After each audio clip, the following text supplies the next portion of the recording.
So ayan na kay Sir, kay Sir, ano ba pangalan nito? Ayan, kay Sir Antonio Villados.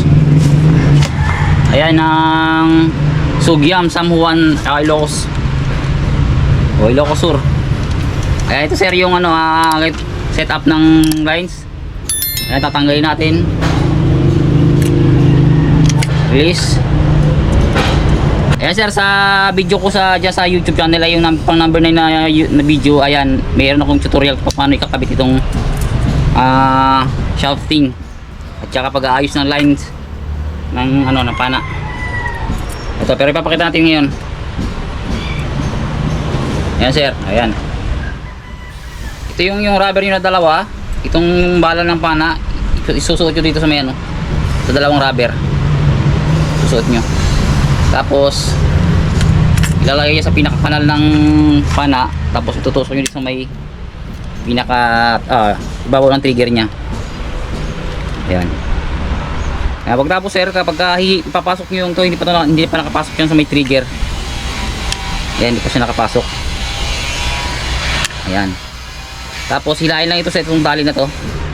Ito mo hawakan yung tali, tapos hatakin mo pa atras. Ayan.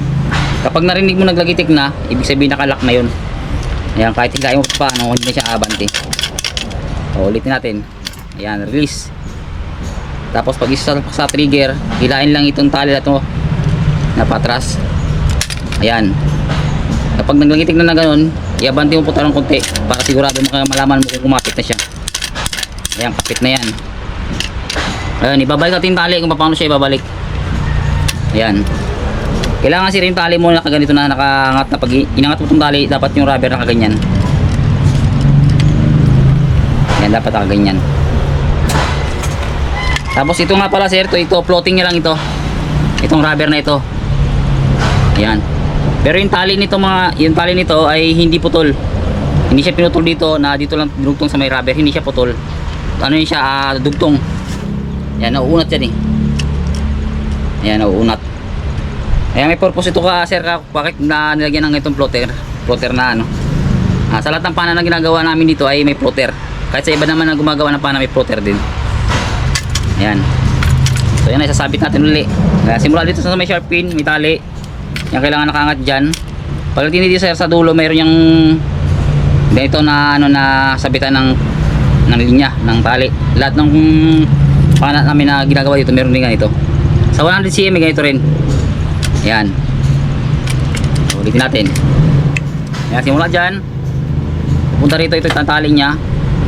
Ayan, isasabit mo na yan dito Sir. Pag ganyan. Ayan, tapos pag ganyan dito. Ayan, kita ba? Ayan, dapat ganyan ang itsura nya Sir.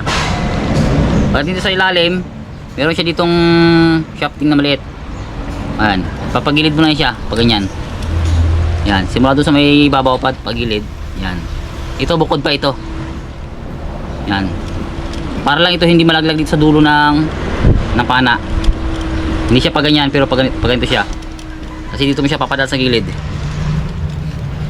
Ayan. Tapos may makikitang ganito. Dito yun isasabit sa gilid. Pakita natin. Ayan.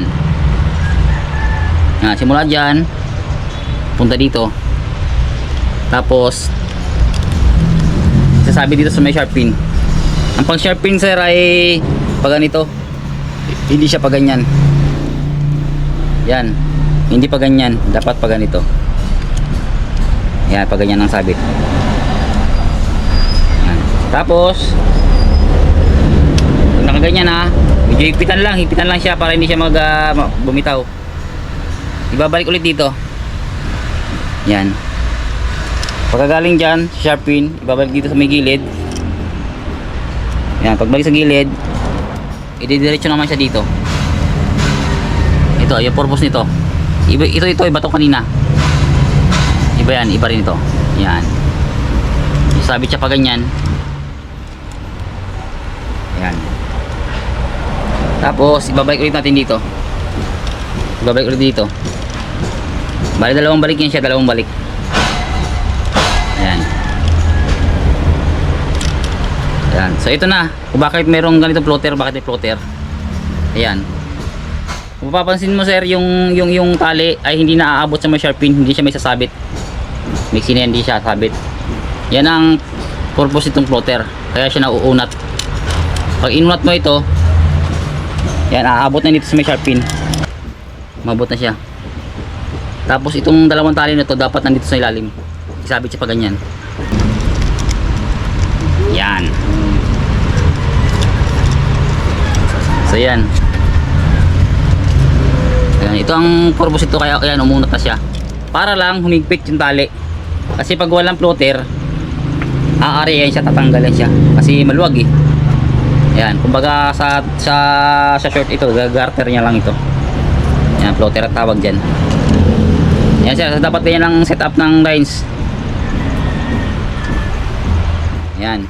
So kung nagtatanong ba, baka sumabit yan sir kapag tinira na yung yung bala. So hindi yan siya sasabit sir. Kasi kapag itong bala, yung shafting niya, pag umabante na siya, sasabit yan dito eh. Maiiwan itong lines. Pag iwan itong lines, aarya lahat ito. Aarya lahat yan. Tapos hihilain na lang yun ng hihilain na lang ng shafting kung gaano siya kalakas tumalsik. Hihilain na lang siya. Testing natin ito mamaya para makita nyo sir na walang sasabit dito kapag ganito naka-set up yung tali niya. Ayan. Pero pag gamit ito sir, para mas maganda sir, kapag gagawin mo ito ay kung naghahanap ka pa lang ng tatargetin mo ng isda. Pero kapag pagtira mo, pagtanggal mo ng isda sa may shafting niya, kapag meron ka ulit na kasunod na target, huwag mo nang ikabit ito kasi pampatagal lang ito. Pwede mo siyang itira agad. Kaya tansya mo na lang yung tali na hindi bumuhol sa harapan mo para maka target shoot ka ng panibagong target na isda. Pero kapag wala ka pang target na naghahanap ka pala ng target na isda, yan, i-set up mo ganito para hindi siya sagabal sa pagsisid mo, no? Yun, ganoon din sa sa 100 cm. Kapag may kasunod na target, kahit wag mo na ikabit itong lines niya para hindi sayang yung isda, para hindi makalayo. Kasi pagka isi-set up mo pa nga naman, hassle pa yun, matagal-tagal pa yun. Pero kapag wala ka nga target din nga, i-set up mo na ganito para kahit nasumisid ka, lumangay-lumangay ka, hindi siya sasagabal. Kasi kapag hindi nakalakabit ito, tapos naghahanap ka pala ng target mo, bubuhol yan, hihila mo sa mukha mo yan kapag nasa tubig na. Kasi yan sagabal sa unahan yan eh. So yan Tapos pakita naman natin yung 100 cm. Ayun, ito naman sir yung 100 cm pang day dive. Ayan, meron siyang line release. Ayan din ang setup nya. Mahaba lang yung kanyang floater kasi mas mahaba yung kanyang lines. Ayan, yung ginamit nating rubber mo ay 14mm 14mm to. Tapos yung shafting mo ay 1/4. Yung sa may 50 cm mo ay lang yan, 316 o 3mm yung shafting. Tapos yung kanyang rubber ay nasa 13mm lang kasi hindi tayo pwede mag-oversize dyan kasi overpower yan. Baka pag tinira ay pag hindi tumama sa bato o kaya sa buhangin, magbabakfire yan. Tatamaan yung yung may dala ng pana. Kailangan na nakamatch din yung laki ng rubber sa laki ng pana. Ayan. Yan, ito yung 100 cm. Release natin yung yung kanyang lines. Eh sir, naka-area na yung lines.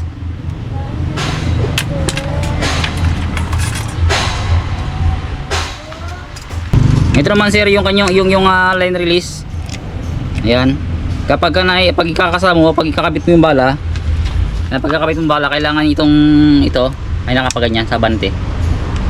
Para pagka pumasok na yung bala niya, pupunta siya dyan banda sa gitna.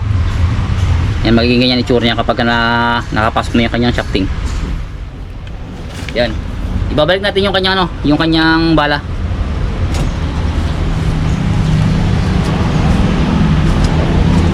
Ito mas mahaba nga lang tali nito kasi pang day dive to. Yan, ganito rin. Yan, ganyan ang pasok niyan. Sa unahan ng pana. Yan, kailangan maging ganyan.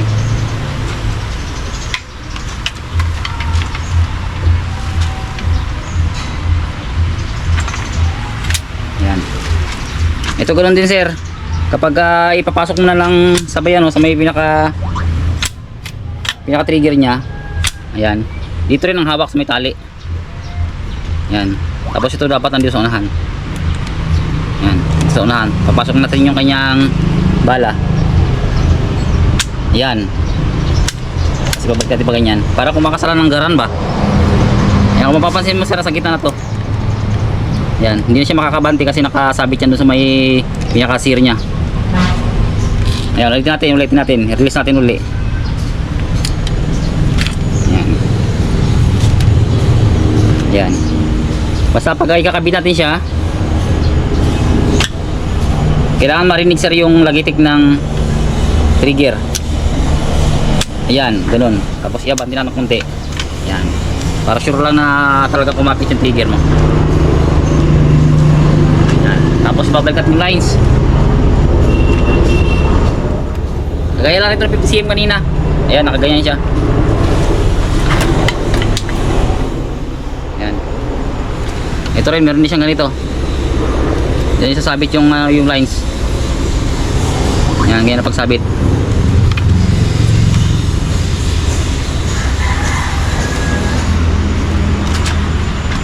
Ayan, sasabit natin dito. Ayan, ito. Sabit dyan. Ayan. Dapat nakaganyan. Ayan. Tapos dito naman sa kabila meron ganito. Kita ba? Ito. Ayan, sabit pa ganyan. Pag yan nasabit, sa gilid lang. Huwag mo isama dito sa may isa na to, sabit na to. Mamaya to. Ayan, pa ganyan. Tapos punta ka dito sa may ito na rin, pinaka-packet nya to eh. Yan, ito. Yan. Depensa yan dyan para hindi siya sumampa dito sa ibabaw yung tali. Sa gilid. Tapos dito na kagad sa may line release nya. Yan, sabit dyan sa may line release. Tapos balik dito sa may packet nya.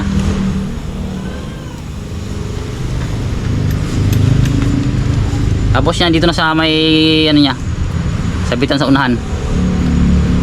Yan na, ganyan kanina dito sa sabit sa unahan. Yan.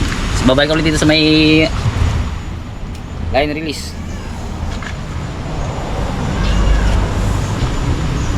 Yan, bali tatlong balik lang ito sir. Pag pangatlong ikot mo na, ayun yung pinakahuli niyang ano, tapos uunatin mo na lang ito. Kaya yan merong ano, yan meron siyang floater. Pinaka-garter lang yan. Kahit unatin mo yan siya, hindi yan siya mapuputol kasi dugtong naman yung tali niyan, walang hindi siya dugtong, wala talaga siyang putol. Diretso yan. Ayan, tapos sabit na lang dito sa may ayan. Basta laging lahat yung lines niya malaiban dito sa may pinaka-shafting niya, may butas kasi yan eh. Yan. Lahat ng mga lines dito ilalagay sa may packet niya sa gilid. Yan, para hindi sa gabal yan.